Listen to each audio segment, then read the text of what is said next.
please. My name is Mercy Ambani, working for Seed Savers Network, Kenya. I'm glad to join virtually and present on traditional methods of seed bank constructions that have largely been used by the Kenyan ethnic tribes. And being a network, right now we've established up to 105 community seed banks in Kenya. And we're still in the process of engaging the communities in setting up more seed banks so that small-scale farmers could have easy access to seeds and also link them to markets where they can sell these indigenous seeds. Basically, this is my outline of presentation. I'll be digging deep into the different types of the seed banks that we have, and also the process that is involved in setting up these seed banks. And lastly, why we are really promoting the natural building and why it's more spreading so fast in the regions of Kenya, like why we are using the natural materials. So when you're doing seed bank construction, it's done in a participatory way where we engage the communities and we have farmers, we have other stakeholders, we have government officials, ministry officials from agriculture department who come together and we engage in dialogue whereby we have to agree on the locations, and it's more on volunteership where farmers have to volunteer spaces, and it's an open dialogue, and farmers agree in terms of accessibility, in terms of security, where we can set up these seed banks. So it's a more inclusive process, and we don't leave anyone behind because this is an item that's going to benefit communities for now and even for generations to come.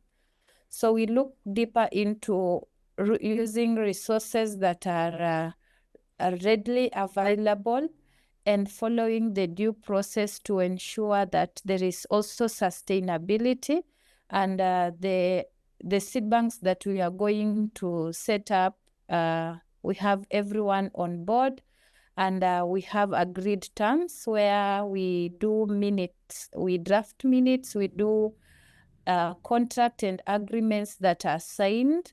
For instance, on my left here, we have an agreement that was signed by the ministry officials, we have the government officials, the area leaders, and all the seed bank members. So it's a very participatory process. After the dialogue has taken place, we move to the next step of designing the seed bank, where everyone, women, youth, elderly, men, artisans, community members come together, and they are supposed to give their views, like in terms of the plan, how the different sections that are to be integrated in the seed bank, and also the areas in terms of shop area, the display, the storage area. And the plan also, as we develop it, we check, depending on the community where we are setting up the seed bank, which materials are readily available. Do we have the straws, or do we have the hardcore? Which materials are readily available to the community at that particular moment, so that it becomes more affordable and it becomes more easier to access the materials, and also the materials should be like locally sourced. So the design process also, to draft, we have to make some drawings in terms of the designations. And for instance, the second picture on the right, we have the dialogue. Yes, it's in the process, but also we give them a chance to make few drawings, like to visualize, like what exactly do we want to have as a clear plan, or how the structure will look like. So after the dialogue has taken place and we've agreed on the host farmer and the seed ambassadors like the seed ambassadors, the community seed bank members have agreed, we now proceed to the next level to agree exactly which methodology are we going to put up that seed bank. So the seed bank we have, either we can use the to construct, or we can use a procedure of just doing the mud bricks, or we can use a procedure of taking the rammed earth construction. And for areas that the soils are a bit of more sandy, we can just go for the metallic containers so that we have the structure set up, and we ensure that whichever the methodology we use, we shall provide the optimum conditions that are required to keep these seeds viable for quite some good long time. So the first picture here, we have the raw straw bales. And the raw straw bales can be used to set up the bank. And also on the lowermost side, we can see have the used tires. I'll be moving forth to discuss deeper. And also on the lower side, you can see have the mud bricks, and you can see the metallic container that is also utilized as a seed bank. So this varies depending on the regions that are well versed, and also having that we are in a tropical region, we also have variability of temperature and weather conditions. So the accessibility of this material determine the structure that you're going to set up. And I will proceed on the first step, whichever the methodology we shall use. Normally, the first step is to set up the foundation. And on foundation laying, we put everyone on board, women, men, and even the young people to make the trenches. And we also bringing now the used tires. And why we are using the tires is to keep off the dampness, because we want also a bit of a raised building. And if we will not use the tires, we also have a good compaction of the hard core, so that the dampness on the lowermost side of the building does not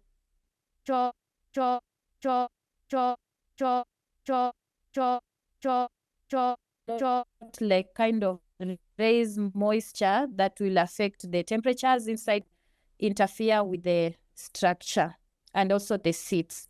So first step is to set up the foundation, and the used tires and good trenches are made, and you can also use the hard core. And then, as I stated earlier, it's done in a participatory way. And we have to ensure there is good proportion of mixing the clay and sand, because if this might result into even cracking, or even a building that is not very stable.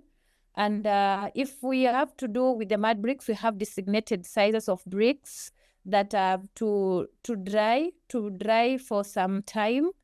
And the measurements, as I stated earlier, they are 200 millimeter by 250 by 400. So you could see there that we have women who are in this process. And it's also a learning journey for local artisans who are within the village level, because we want this technology not just to be used in seed banking only, but we want it as a technology that could be taken by the local artisans within the communities and proceed with the seed bank construction, even without us as seed savers. But it's a knowledge that it's quite for the whole area, the artisans and even the women to take up the learning process. So we make very strong bricks, and we give them some time to dry, and then the construction process begins. So this is for the mud brick. And then we also have the straw bales, whereby they are put up in the treated poles, and they have to really be compacted together. And then once we have set up the straw bales up to the lintel part of the structure, We can now ram it up with the mud to cover the natural building. So far, we have covered the three. We have the first step is foundation, and then now we can proceed. Either you're doing the mud brick, and also if you're not doing the mud brick, you could still do the strawberry construction. That is as option 2. And then now we have the third option where we can set up a natural building. We can do the rammed earth construction. For the rammed earth construction here, we are going to use a very little straw base, but we are going to mix the mud with a very little hay or the dried straws. And then we use frames to compact against the setup poles and ensure that it goes in a very uniform way, in a very strong way, that the building has to remain very straight. So that is the rammed earth construction. All these methodologies, the mud brick, the straw base, and the rammed earth construction are more sustainable in a way that the materials used to see they are treated and doesn't give room for termite attack or ants attack that might come to like infest the structure and even bring down the building, having that it's made of natural materials. And also, when you look at this seed bank, we have completion after it has been rammed. We have like also finishing work that has to be done. And in the finishing work, we have smearing. And smearing, normally we use the cow dung. And we also use the clay. And we saw also some around the river banks. Has a very, very, it's more of slimy, and even mixing with the cow dung is easier, and this will help to minimize cracking on the outer part of these community seed banks. So once we've set up the walls and the foundation is laid, as you can see from this community seed bank here, we have roofing, and we prefer to do the flat room design. And the flat room design, first of all, it's more of affordable, and even the number of the sheets that are, the iron sheets that are used are also fewer. And also in terms of temperature regulation, it's favorable because we intend to keep our seeds here, and the room is supposed to remain more cool and more humid. And this, after putting the flat roof, we always incorporate adding a ceiling. And the ceiling is a simple, very, very simple, to ensure all temperatures are controlled. Then we have construction of the walls. If we're doing the rammed earth or the straw bales, or we're doing the bricks, normally we have to spread mud at the very end to ensure we have a very, very strong wall. And the smearing is done after we have compressed the walling with the mud. And if it is brick lay, normally we have to, the mud acts as a mortar on joining these bricks. Same to straw bales, normally we cover them up with mud. So finishing work, we utilize our indigenous knowledge to do the crafting. And as I stated earlier, we use cow dung and soils around the river banks to do the crafting and to write good names, to do drawings of our indigenous seeds and whatever is contained in our seed banks. And we can see here we have name written as seed, and we also used like we recycled bottles, that just to bring out the crafts work to look appealing and more attractive, and just to appreciate what we initially had before in our communities. Same to the floors. The floors are smeared very well, and we have the process here. And as I stated, we do a plan, and the seed bank has the 3 sections. We have the display area. So when you are developing the plan at the dialogues, we have the display area, we have the storage area, and you also have the shop area. So inside here, we'll see we have the quads, we have the pots, we have the baskets, and even recycled bottles, which we store. We used to store our seeds. This is basically for the display section inside the community seed bank.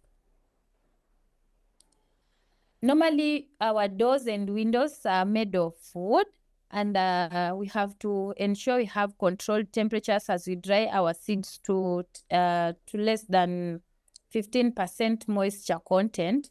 So same to all the materials that are used for finishing, we have to do them with the wood to prevent the heat transfers, and also our seeds are kept in airtight containers. And we also integrating the modern technology with the what we had in traditional, and also introducing the sacks for storage in addition to the baskets, which we use to store our seeds. Yeah. My name is Ambani, working for Seed Servers Network, Kenya.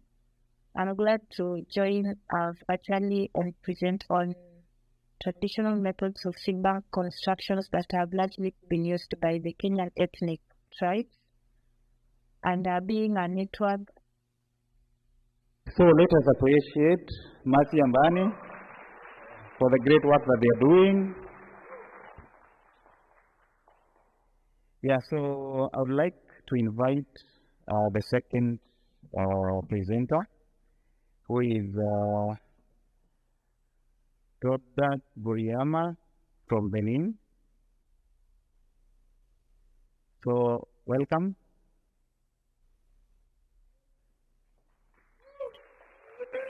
What? So she's an agronomist and a convener of Intercontinental Network of Organic Farmers Organizations. Raoudath is passionate about food and nature preservation and has dedicated her professional career to promoting healthy food production and consumption for communities. She is currently a PhD candidate in nutrition and food systems with the aim to contribute in finding solutions to the current challenges of food insecurity and biodiversity loss. Because farmers are facing introduction of GMO seeds, weakening their economy and therefore the quality of food, the reproduction of our local traditional seeds becomes very important. They should prevent the privatization of our seeds and give autonomy to the produce, exchange or sell our own seeds. Our actions contribute to putting GMOs out of our environment, out of our fields, and out of our plates. Seeds are power. So welcome. Yes, welcome. Yeah, so she'll be talking about seed propagation methods. Okay. Thank you, John, for your introduction. Hello, everybody. I'm very happy to be here with you. I'm Raoudath from Benin, as you introduced me. I'm from West Africa, so very happy to be here. We are French-speaking people, so I will do my best for this. Thank you. Okay, so my presentation is about traditional seed propagation methods, and we will start like why seed propagation? Why we need to? What is the significance of seed propagation? For me, this has to deal with seed multiplication, but for what that will be.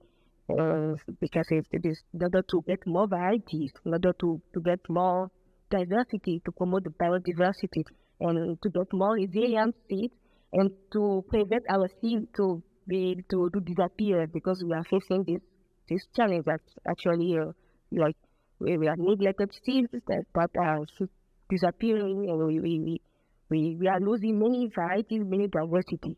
So we're propagating our, like multiplying our seed will help us to get more resilient seed and also to produce more food for our community. And also, many scientists already posit that community-based knowledge in seed security with our local farmers is a very good method to develop and to enhance resilience against the current challenge on food shortage, climate change, food security, and also malnutrition in our communities. Also, the other scientists has also understand that local traditional seed systems are very important for our cultural dimension, like to promote sustainable agricultural practices, and have a very big role in food security. So that's why in my farming community we used to promote traditional seed systems, and this is a very crucial initiative to help us to maintain our crop diversity and to promote vigorous seeds.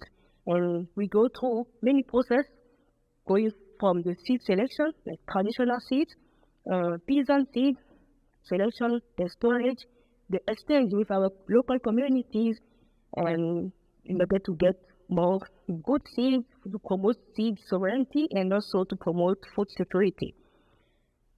Yeah.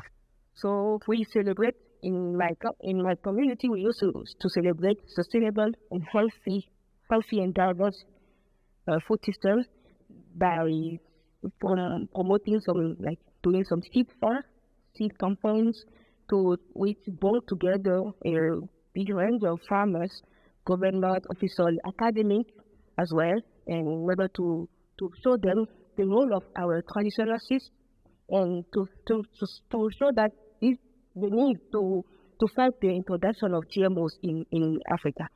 So at those seed fair, we have a big range of seeds grown in our local communities. We promote discussion, sharing experience between farmers and about the local varieties of seed that we produce.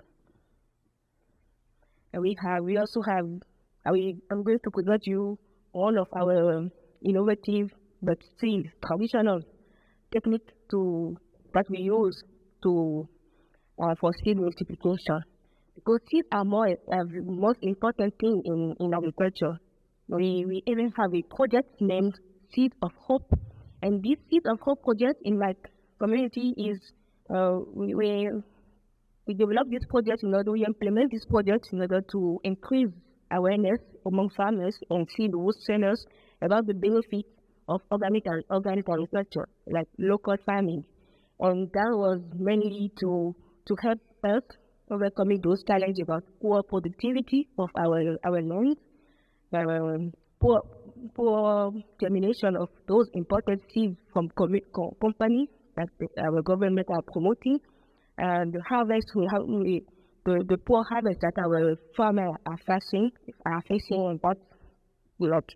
that still promoting poverty in our communities, and also this lack of availability of local adapted seed and resilient seed to overcome challenge of climate change. So I will highlight some techniques that we use in this participatory experiment on traditional method of seed propagation for the social and cultural significance, and also for the ecological benefit for our local community. So this is an example of a seed, sweet pepper seed, a local variety of seed, sweet pepper seed that we use.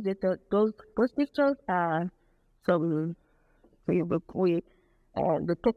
techniques that we put together that we use. So this is an example of what we do. This start from the seed selection, or the sweet pepper selection for the plantation of the nursery, and like how with our community, because we engage many people, we engage young women and all our community together to implement all those activities. So this is the selection of the seed, the plantation of the nursery, how we take care of the bed after plantation. And here is the nursery. And how like starting from 1 or 2 weeks, we start having those little, like those baby plants, and we protect with our nets in order to protect them from birds and insects. Then after that, we have like starting from 2 weeks after the plantation, we start having just little one coming up. We have to take care of them until they grow and until we get. This is an example of cabbage and green, like beans that we grow in Benin. Those images are also a type of process that we follow to get better yield for our farmers, because using local seed, traditional seed that are more resilient, more strong, more vigorous, help us to get a better yield and to make our farmers very happy. So those are the process of planting, like going from seed selection to seed scarification. Like we have to, for some seeds, we used to break the dormancy of those seeds in order to get more germination after. So after that, we have to transplant the plant in some container and also directly on the field. So those are some images about how we get more seed at the end, because this multiplication is in order to get more population, as I said, and in order to get more seed, in order to prevent us to lose some varieties of seed. And those seeds are shared with communities in order to continue using those varieties, propagating those varieties and maintaining them in order to help us to still having some very good food that we love in Africa. Yeah, so those are still some images of what we used to do, and we used to harvest seed in order to conserve them and extend them within our communities as well. Those are some small, like the conservation. To conserve them, we use some small pot with calabash, and we try them. As in the video that we see at the beginning, we try them and that helps us to preserve them. This is in our farm, and this is like a seed bank, but these are very small things that we used to do. We just start from this one in order to put our cereals in order to make them dry and to conserve them for a long time. And all this work that we used to do in my farming community is for the benefit of our consumer as well, because that helped us to start those weekly open markets, like farmers market in Benin. This is the first initiative of those people, as we are, because the first initiative in Benin having those open farmers markets every week, like every Saturday. So at those farmers markets, we have a big diversity of fruit and vegetables available for our consumers. They are very satisfied. They are very happy to get those agroecological products with us. And we are still implementing our activities in order to still having more food, more vegetable, more fruit for our community. The other implication of that will be to have a more big seed bank in Benin with our local varieties to work together in this strong as seed cereal network in Kenya. Okay, so thank you so much for your attention. I'd like to thank you so much. Very happy. Thank you, John. Thank you. So thank you so much, Raoudath, for that great presentation. I know that you are afraid about your English, but you understood everything. So Thank you for the great work that you're doing, and I'm very happy that you made it to this conference because we cannot underestimate the role of women in seed system. So a good round of applause to Raoudath for the great work that they're doing in Benin, and I hope that, of course, she can influence other women to take part in a seed system improvement. So I'll now introduce the next speaker, who is Daniel Wanjama. So he's a friend, and also we partner in Kenya in different activities. So Daniel Wanjama is the founder of Seed Savers Network, and he founded the network back in 2009. Since then, Seed Savers Network has grown to more than 87,000 members and has established 106 settlements. He has a strong faith in traditional knowledge, ability to provide solutions to challenges we are facing in farmers, managed seed systems, and organic seed. He is a member of iPhone Seed Platform Steering Committee, member of Global Open Source Seed Initiative, and Vice President of Intercontinental Network of Organic Farmers Organizations. After working for more than 20 years in the agriculture sector, he has come to realize that we cannot achieve food security without food sovereignty, and we can't have food sovereignty without seed sovereignty. He is committed to improving access to organic seeds by farmers in Kenya and Africa at large, given that there are no organic seed companies in the region. Yeah, over to you, Mr. Daniel, and a round of applause to him.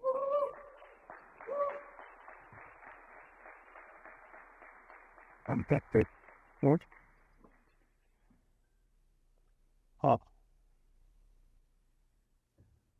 Thank you very much, John. As we talk about traditional method of seed preservation, one thing that I like to mention is that we are having organic seed conference here, but in Kenya, organic seeds are illegal. You'll be surprised. Organic seeds are not allowed. They cannot be certified because for seed to be certified for sale, they must meet certain requirements. One of the requirements is that they must be dressed with chemicals, and the chemicals, those chemicals are not allowed in the organic food system. So they are illegal, and therefore this shows the kind of problems we are facing, in the sense that the laws that we have are not actually to serve farmers, but to serve agrochemical industry, the seed and chemical industry. And part of what we are happy about is that the governments in also most of the African countries, they have come to realize that some of the policies that we have are not really serving us. And in Kenya, we have now developed a traditional knowledge and cultural expression act that is supposed to protect traditional knowledge from being pirated, rather than seeds and other materials. Traditional knowledge is also something that needs to be protected because it's also taken away, and companies use them to make billions of shillings and leave communities with nothing. Therefore, just wanted to mention that even as we share this information, we are aware that traditional knowledge is valuable, and we are sharing because it's what we use and is basically accessible to everyone who need to use it, but it's not accessible to anybody who want to patent it, and they exclude others from using it. So this is the outline of my presentation. I just want to mention something about seed savers, then I mention about the data collection. Then we are also going to look at preservation method, seed storage methods, and conclusion. But I'm not going to say everything. Part of what I'm going to say have already been featured here in the video. We are going to reserve a lot of time for question and answer, but we don't want to restrict what we are going to discuss to the presentation of what we have said. We're happy to discuss everything also around policies. I know some people might be interested in hearing about policies, so we are happy to discuss everything because we are here and everything is relevant. Yeah, so as you see, Seed Savers Network has over 87,000 registered members, and this means we are working with over 405,000 households members.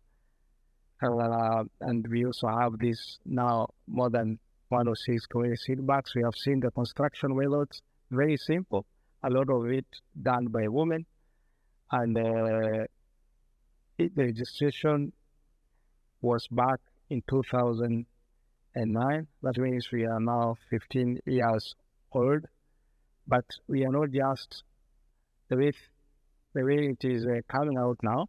We are not just Kenyan space. We have interaction with a lot of people from the continent, from the world. It's a worldwide network of people who are concerned with preservation of our traditional seeds, indigenous seeds, and also people who believe in solidarity, in making sure that we have food sovereignty across places.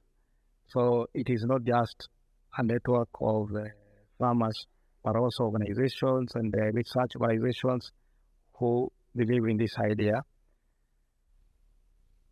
Yeah, so in Kenya, we have 42 ethnic languages, and among the ethnic communities, people live in different agroecological zones, and living in different environments inform different ways of dealing with seeds and preserving seeds. That's why when we are collecting this traditional knowledge for seed preservation, we visit various communities because the traditional knowledge guided by the wisdom of practice is normally contextual. So the people who live in certain different areas, they choose different methods in preserving their seeds. So, but whichever the process,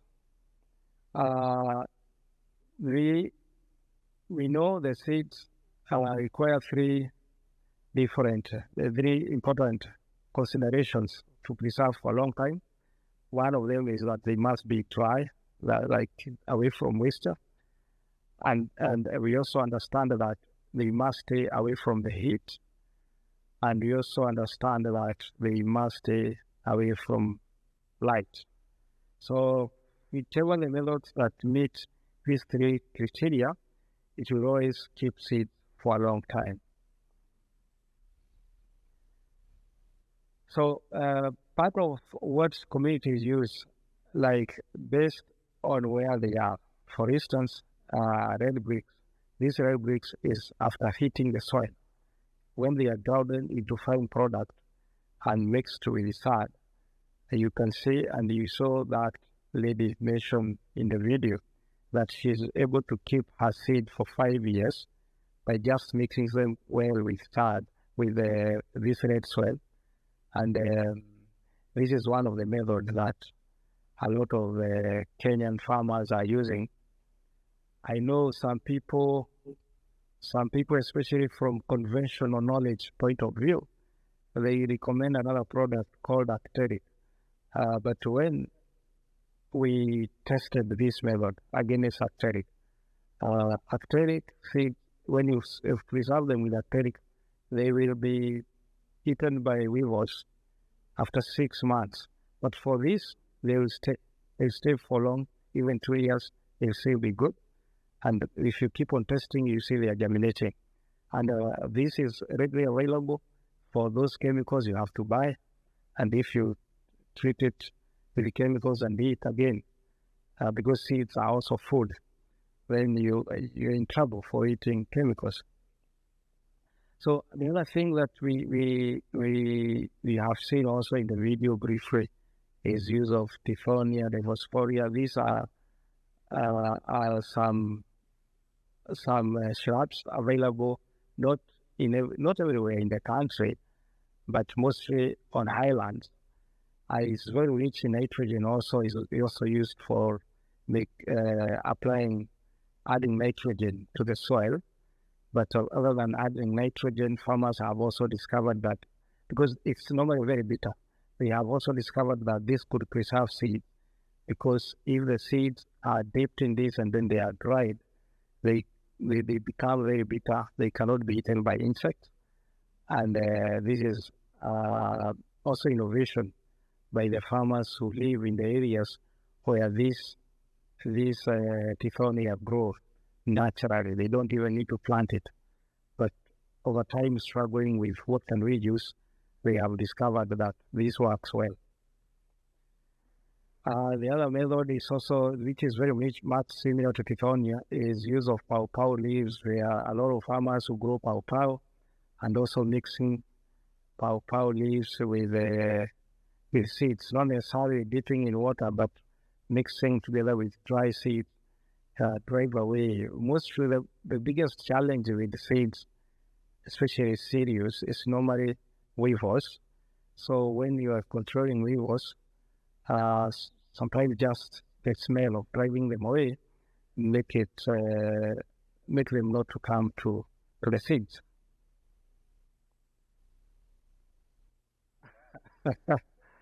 Oh, 5 minutes. Okay.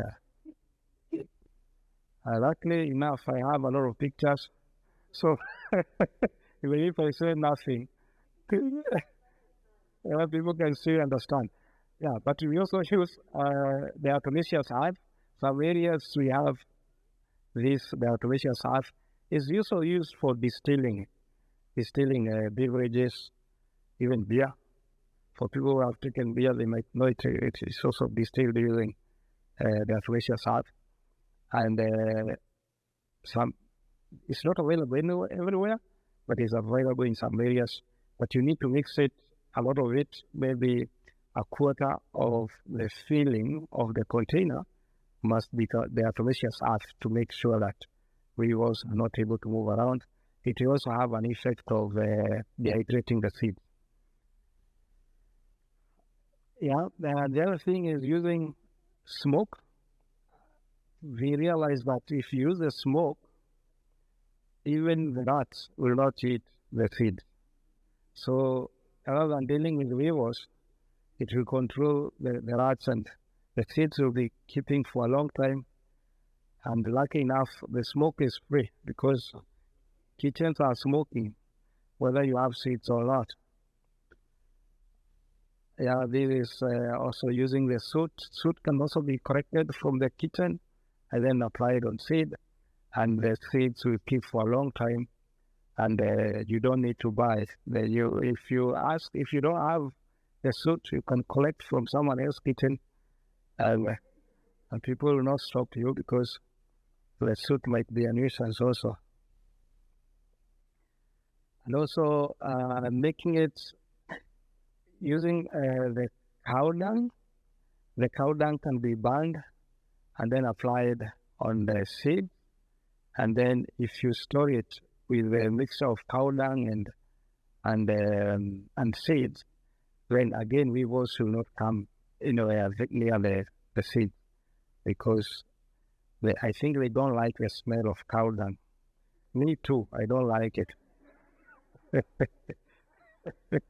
That's something, some similarity with weevils there.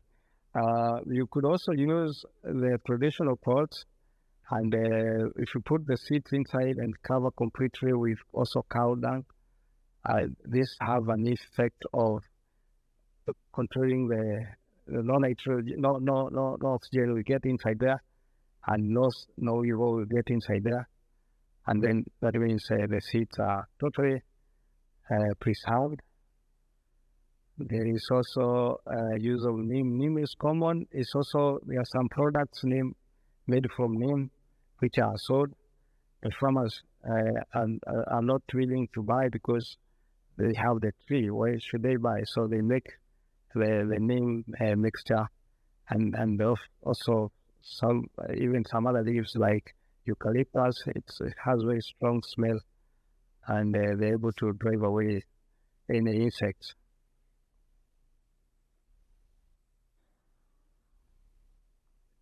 Wood ash also works, but one interesting thing is use of chili.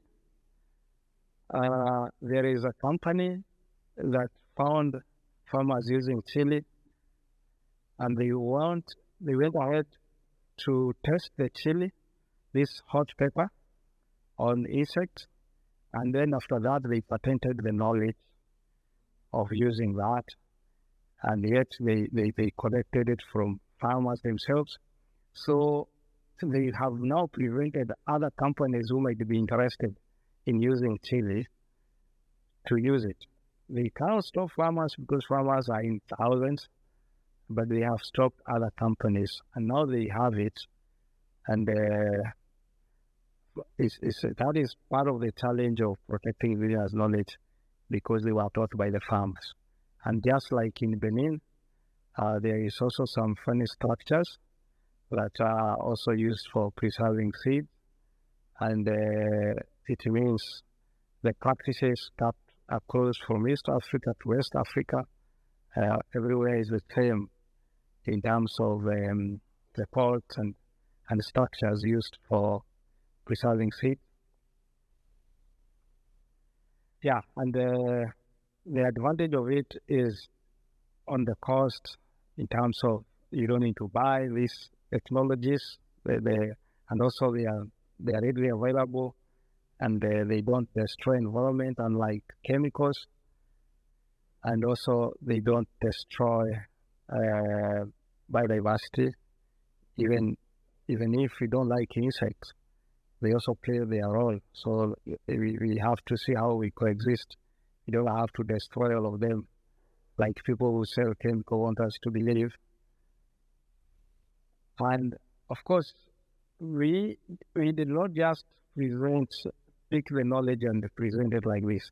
We did some tests using scientific methods to confirm that really these methods work, because after this we compiled a booklet that is now used even for training other people, because this knowledge is very accessible as compared to the knowledge that people will get from books or from university.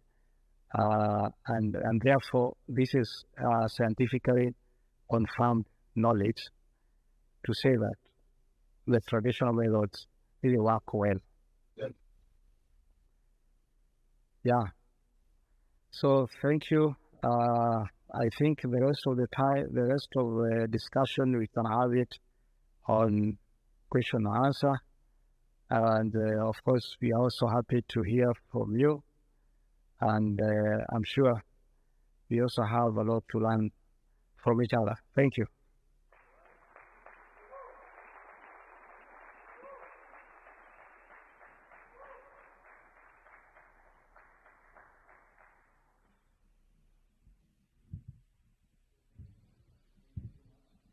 Great working.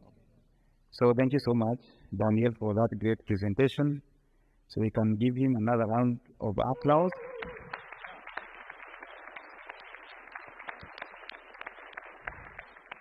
So we are now moving to a Q&A session. We still have about 20 minutes for that. But before we go to the Q&A session, maybe we can have an energizer. It's evening, and I know that people are almost shutting down. So we can have an energizer, and then we go to the Q&A. Who wants to lead? Who wants to give us an energizer? So, any volunteer? If not, then you can sing a song with me. But the trick, So I'll sing, you know this song, I will make you, you know it?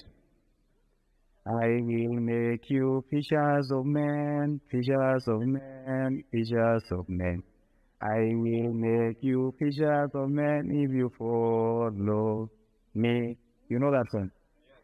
Yeah, so what we'll do is that when you hear, if you are male and you hear a name, you stand. See now the trick? So if you're female, you hear a name, you stand. So can we all stand?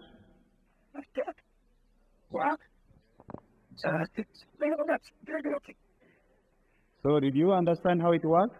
So if you hear a name and you are male, you stand. If you are female, you sit. Right? Right. So you can try it. I will make, the females will sit, the males will remain standing. And you make sure you're looking at your neighbor so that you can you can spot those who are confused. Is that okay? So let us sing. I will make you fishers of men, fishers of men.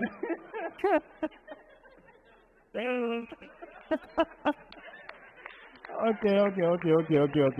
So we can now go to the Q&A session. Did you spot a confused person somewhere? So many were confused anyway. Yeah, so you can go to the Q&A session, and I think that we have a mic, so you can raise your hand. You all can just, you hear me? Any questions can come right down to the mics. There's one over there as well, so the folks online can hear us. Yeah, we also have participants online, so if you have questions from the online participants, they can also be brought forward.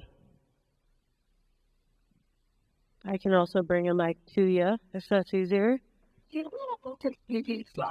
Yeah.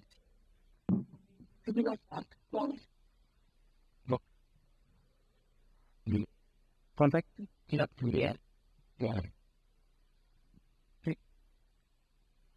Hi, my name's Jennifer, and I'm curious about the Seed Saver Network and how you involve the community and international community.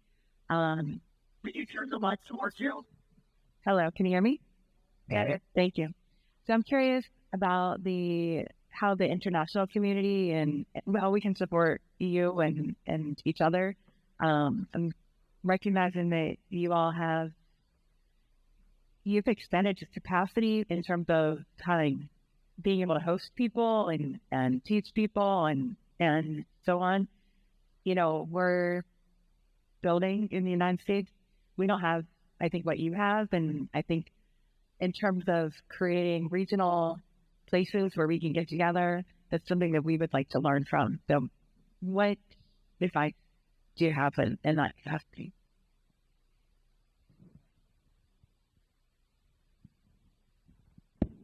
Thank you for that question.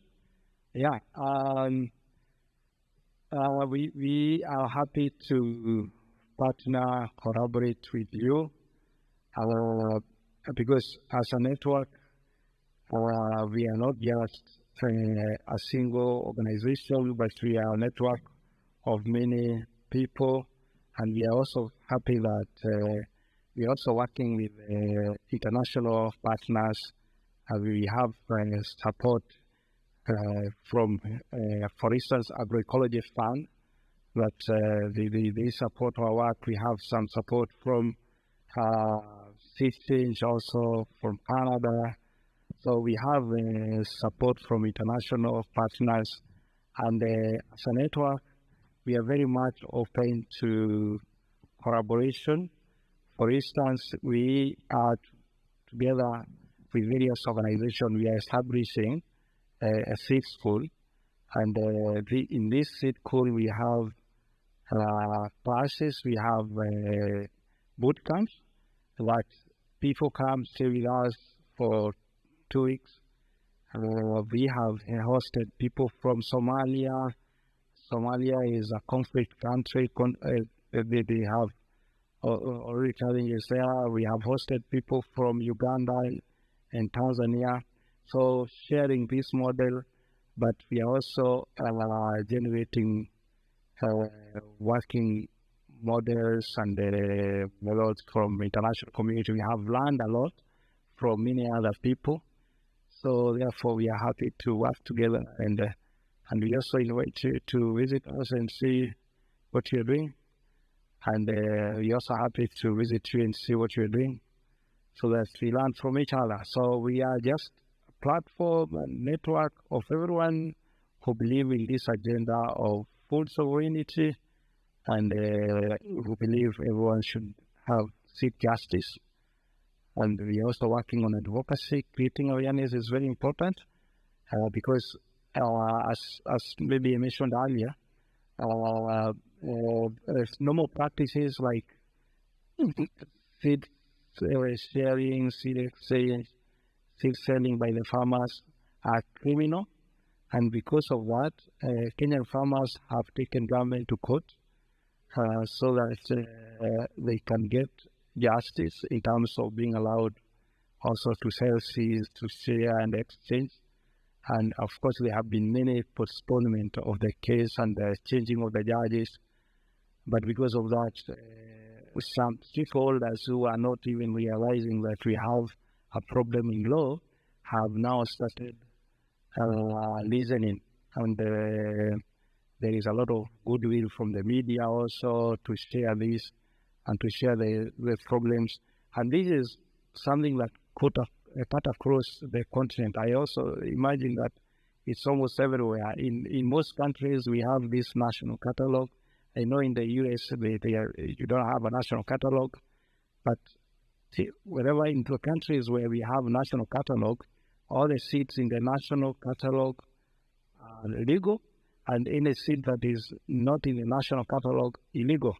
And therefore, in Kenya, we have this national catalog, so many countries, and this is what criminalizes farmers' varieties, and more awareness would also save a lot of varieties that are going extinct because of being criminalized by the system.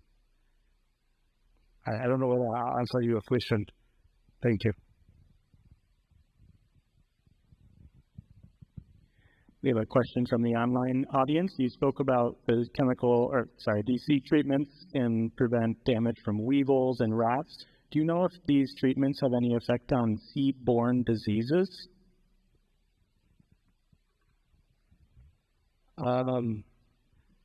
So the treatment of using the smoke, using Titonia, all these, we did some tests on whether crops are able to germinate. I mean, whether seeds are able to germinate after being preserved dust-free and tested several times, but we did not test about the seed-borne diseases. But what we are doing is that together with farmers are able to identify during the selection the seed-borne diseases so that they can select against those ones. But that is an important item from that online listener.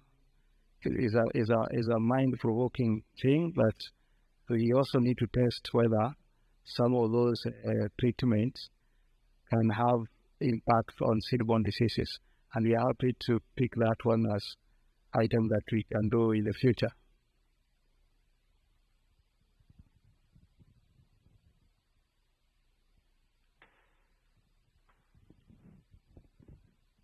My question is technical, but I was wondering how were made your clay pot with cow dung, if it was cooked clay or if it was raw, and what were made your bricks of that you were powdering. I'm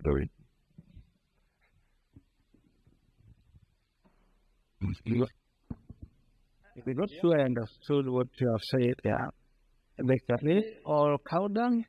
You said you were putting the seeds in pots made of clay and cow dung? Yes. I wonder, was it cooked clay or was it just a raw pot you were making? No, that is the pot are clay that is cooked and heated together to make a container. But when you are, if you are protecting seeds, if you put them in the pot, now you cover with cow dung on the top. Somehow, no air gets inside, and also it's totally sealed. If the seeds are clean, then they cannot be contaminated. And even if the cow dung is fresh, it will dry slowly, and that will completely fill all the spaces. Nothing else can get inside. Thank you. Thank you. So, okay. First and foremost, Asante Sana, for your presentation. I appreciate you holding up indigenous wisdom in a space like this. My question speaks to, I guess, what I would call a comparative analysis. Here in Turtle Island, we have legends of what we call the rain dance. And in, I guess, my childhood, we would say, oh, do the rain dance, rain, rain, go away. Well, we know that had roots in indigenous culture from this land. Can you speak to any dances or any art forms, maybe songs or vibrations or dances that are connected to the land from your region that show up in your work as you begin to think holistically about indigenous wisdom, spirit? Can you speak to that? Thank you. I know my colleague also has something to say with that, because in my culture there is also spiritual connection with the seeds, and there is a lot of things that also happens with the seeds. One of them that is taboo, for instance, like it is taboo to deny anybody seed. If someone asks for seeds to plant and you have seeds and you deny them, there is belief that something bad could happen to you if you deny someone seeds. So seeds are very sacred and they are not for sale. They must be made available. And also, if you preserve seeds for planting, there is also, it's taboo to eat them. Because some seeds, let's say it's beans, and if you get hungry and you had already separated some beans and said these are seeds, you cannot eat them. If you eat them, then it's a taboo. But there are also cultural festivals that associated with that. For instance, if you live together as brothers, even if you have separate homes, as a younger brother, you cannot start planting before your older brother. You must make sure that your older brothers, if they have not prepared land and you really need to plant, you have to go and help them prepare their land also before you plant yours. Otherwise, it's also a taboo. But there are also very many festivals associated with seeds, and there are celebrations also. And even in some cultural practices like paying dowry, when you're paying dowry, you have to give some livestock, but also give seeds to the family where you are getting the girl. So seeds are very cultural and spiritual, and they're also very much protected by so many taboos, so that people don't play around with seeds. But I know Raoudath wants to say something. Thank you. Yeah, in my community as well, in Benin, and I can say in West Africa, we seeds are also very sacred, especially when a woman is going to be married. Her mother give her like a very good amount of seeds, but to go with to for husband, and the role of this is to multiply those seeds in order to get more food for the family, to feed the family. So this is very specific. And in Benin, we also have our cultural celebration of Vodou. Don't know if you know about Vodou in Benin. And yes, during those celebrations, we use also to promote our seed, like seed and vital. See, we don't have to, we can't, normally we don't sell seed. We just have to share with community in order to make them multiply our variety, conserve them, and like keep save our diversity, the variety that they have. So all those things, and also during those celebrations of Vodou, we have some songs that women used to dance, celebrating seeds, like seed that flower, seed that stay grow, seed that vital, seed that like in our tradition, seed has a very strong importance. Yeah. Thank you. Is there a question from online participants? Yeah. Yeah, we had another question from online participants about how do communities raise the funds to build a seed bank? You mentioned metal roofs, that can be an expensive input. How does the fundraising work for a community seed bank? Thank you. For community seed banks, there is a very serious effort to make sure that the materials that are used in construction are locally available. And most of the time, the materials used are based on the region, and therefore there is very little cost. However, when there is cost of for instance, buying the iron sheets, community members contribute, and even sometimes, because a lot of time the community members identify one person or one member of the group to host the seed bank, a lot of time even the host will even contribute to the iron sheets to make sure that the seed bank is done. But even if the communities were to contribute, it's normally very little because most of the materials are readily available within the community. And this is the idea of avoiding concrete constructions or avoiding things that will be making the communities feel like they depend on certain other communities to do the seed bank. Is a statement of empowerment so that what is supposed to be done is within the reach of the community.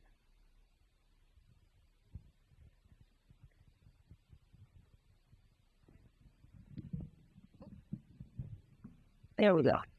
So my question pertains to, I love the information on the seed saving, but then when we cross over into what the seeds produce in the indigenous cuisine, because some of my travels in West and East Africa, I've noticed some imported foods that when I go to the villages, they're eating more sorghum, millet, but then when I'm in the big cities, there's more imported rice and things like that. So if we think about health and communities, is there work you all are doing to promote indigenous cuisines as well? And how are people taking to that? Because I also noticed it in the Caribbean too, of just the import of U.S. products and how it affects health. But when you put more energy into cuisines that we know, or crops that we know help our health, have always helped our health and our livelihood, how, like, what work is that also doing?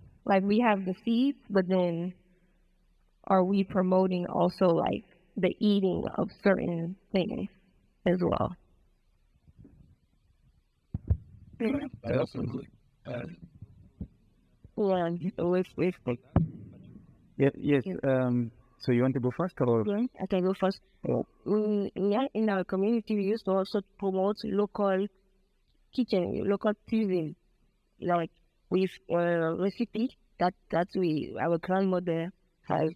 And during our seed exhibition, seed fair, seed campaigns, we use also to cook those foods in order to show people, especially young generation, that they have to go back into those things and give them a recipe with them in order to promote our local traditional foods. Yeah. Yeah, so maybe in addition to that, as I said at the beginning, we collaborate with Seed Savers Network, and Slow Food, our work is to promote traditional foods. And what we are doing is that, of course, through collaboration with Seed Savers and other organizations, of course, we are promoting our indigenous cuisine. Because as you said, you come to Kenya and you go to some villages and you will find pasta. People are eating pasta, even deep in the villages. And then the thing is that, you are made to think that, or to believe that our food is inferior. And what is introduced from the Western world is superior to what we have as Africans. That's why you go to a Maasai community, they will prepare pasta, but the thing is that they don't even know how to prepare that pasta. So they will break it into small pieces. But to them, that is modernity. So what we are doing as Slow Food Kenya is to tell people to go back to their roots, to rethink, to decolonize their mind, because of course we have indigenous foods that have played a major role in our communities, and of course we need to protect that. So what we are also doing is to document, just like what Seed Savers are doing, indigenous plant varieties, animal breeds, and also processed birds that are disappearing from our farms and also from our tables. And we are also working with food outlets. So look, the restaurants, hotels, to ensure that they are also integrating indigenous cuisine in what they are offering to visitors like you. So that when you come to Kenya, you'll not eat pasta, but you can taste something from the Maasai community or from the Kikuyu community. You can eat mokimo, which is a traditional dish from the Kikuyu community, instead of pasta from Italy, and you don't even know how to make it. Yeah. And in addition to that, I know Slow Food has a network of chefs, because most chefs, even chefs in Africa, are trained in Western dishes. So they don't know how to make their own. Because of the schooling system, they only trained how to make Western dishes. But also what we are doing as also an act of conservation is identifying the varieties at the risk of extinction. When we do the survey, we see this can disappear.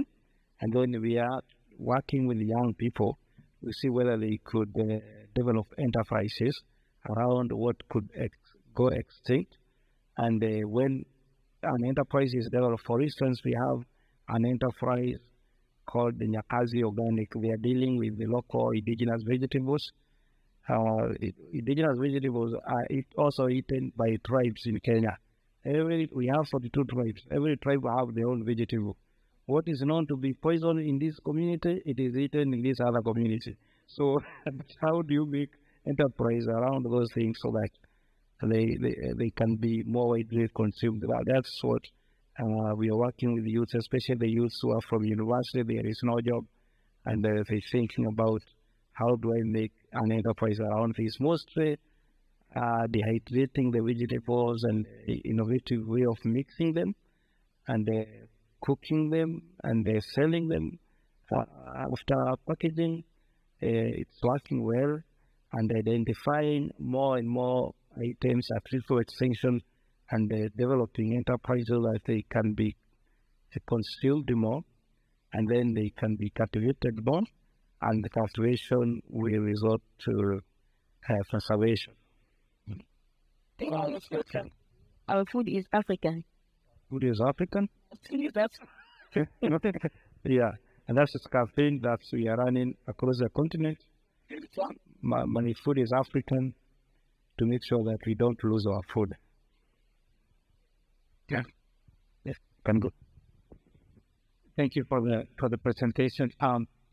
My question, here in this continent, in contemporary times, there's a great movement that is a very matter of inspiration, personally speaking, and I know people from all over the world, and that is the Zapatistas, right? That is a movement that happened during the Mexican Revolution. And the spirit of the Mexican Revolution was land and freedom. So give us back the land, because we are the owners of the land, and produce and to feed our family. And that movement has been, inspiring now, and even in Chiapas is happening right now. As a Mayas, they're getting back their lands, and they're fighting against, entities that are taking over. I know the mother continent, Africa, is big, is huge. Are there any movements that inspire you to do what you do when it comes to the mother continent? Thank you. Thank you. There are several movements. One thing that is a challenge also in Africa is that there are two main languages which are both foreign. There is English, there is French, but even within the countries, each country, there are many different languages. Like here in Kenya, there are 42. So in Congo, they have 100 or something. So, and when people start fighting, so they fight 100 and something wars, if they are tribal wars. However, there are some continental arrangements like AFSA, Alliance for Food Sovereignty in Africa, that most of even in Kenya, 6 hours is also movement. So a lot of networks join this Alliance for Food Sovereignty in Africa, that somehow it is an umbrella for the continent, and representing this idea of food sovereignty and acting against the dependency that is being created by the industry. I don't know whether John, you want to say something? We also have Intercontinental Network of Organic Farmers Organization, and we also have for Africa. There are several movements, and of course, with the agroecology agenda or seed agenda that come together. And even yourself, you're part of it, because you also believe in this idea. Yeah, we all are of this movement, global movement, against just few corporates. Yeah, so thank you so much. And of course, in addition to that, you also have slow food, which is also a growing movement in Africa. So you are not only present in Kenya, but you are present in over 35 countries in Africa. So I think that we have a growing movement, of course, to counter all these threats to food and seed sovereignty. So I think that we still have time for one more question, and then we come to a conclusion. First of all, thank you all for being here and traveling from the motherland over here to the United States. Thank you all so very much. John, you mentioned just slow food movement, and we've heard the former president, Patricia, talk about this debt to Africa and various ways to try to help repair the damage been done for the last at least 500 years. We have an audience here of folks with Organic Seed Alliance, and we've been saying with the election of Mwangi as the new president, as the face of slow food, but it means that we recognize that the slow food future is our future, lies in young people like Mwangi. It lies in the global south, moving global north. And thirdly, this question part, the future of the world lies also in how well we support, help restore sanity, food sovereignty, seed sovereignty, how well we help restore capacity in the African continent. That what's being done here in the USA around organic seeds, we have to recognize how this work here can't be fulfilled until we are connected, supporting, and having you all come over here every 2 years and vice versa, but speak on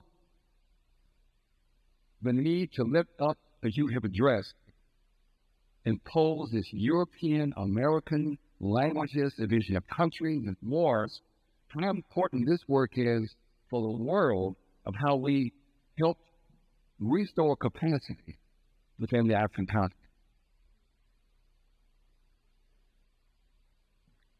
Yeah, so thank you so much. I think that's not a question, but an addition. And and I think that this is what we are all doing. And of course, we need support from global partners. We need to network. We need to collaborate together. And of course, we need to tell stories about what is happening in Africa and how we can address the challenges that we are facing in the continent. I know that we are made to believe that we need to move towards industrial agriculture as a solution to the challenges we are facing. But I think that that's not solving our problems. I think the solution lies in our hands, and the solutions can only come from Africans. And that's why we are saying our food is African, and Africa belongs to us, and Africa is our business.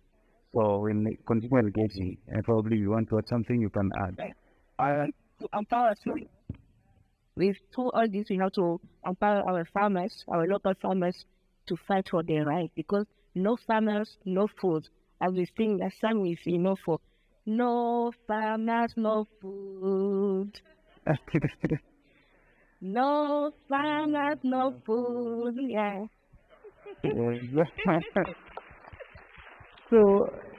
So thank you so much for your time.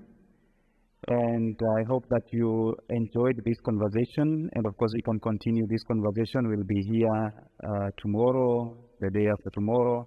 And of course, we are available, and we will continue engaging and exploring ways of also collaborating, strengthening the collaboration between Seed Savers Network, Slow Food, and other organizations in Africa, and Organic Seed Alliance.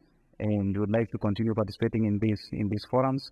I know that Terra Madre Americas is coming. It will be in September, and I hope that we can also participate in that and share our stories. So to conclude, I would like us to give a round of applause to the speakers, and I think that we can give them 5 factorial claps. Do you know what factorial claps are? 5 factorial claps. So we'll start with the 5, we go to 4, 3, 2, 1. So can we start? 1, 2, 3, 4, 5. 1, 2, 3, 4. 1, 2, 3. 1, 2. Then we give them. So thank you so much.